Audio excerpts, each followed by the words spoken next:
তুমি কি কখনো ভেবে দেখেছো দুই ভাই যখন মারামারি করে তখন আসলে কার লাভ হয়? না, তাদের নিজেদের নয়, বরং সেই তৃতীয় জনের যে পিছনে বসে হাসতেছে। ধরো একটা ঘরে দুটি কুকুর রয়েছে এবং তাদের সামনে এক টুকরো মাংস রাখা হলো। তারা শুরুতে শান্ত ছিল, কিন্তু কিছুক্ষণ পর ওই মাংসর টুকরোটাকে নাড়াচাড়া করা হলো। তারা একে অপরের উপর ঝাঁপিয়ে পড়লো এবং তারা ভাবতে শুরু করলো অপর কুকুরটি তার খাবার ছিনিয়ে নিচ্ছে, কিন্তু মাংসের টুকরোটা তো স্থির ছিল। তাহলে যারা নাড়াচাড়া করলো তারাই হচ্ছে ঘরের বাহিরের মানুষ। আমাদের জীবনের সাথেও ঠিক এমনটাই ঘটছে। আমরা ধর্ম, জাত, রাজনীতি নিয়ে এতই ব্যস্ত হয়ে পড়েছি যে আমরা বুঝতেই পারছি না আমাদের মধ্যে এই বিচ্ছেদটা কে ঘটাচ্ছে।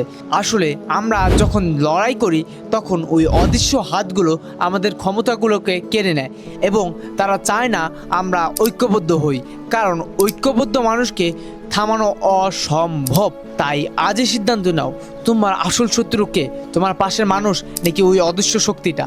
এবং চোখ খুলো, সিস্টেম বুঝো, আর কখনোই অন্য কারো ডাকাতিতে নিজেদের মধ্যে লড়াই করো না।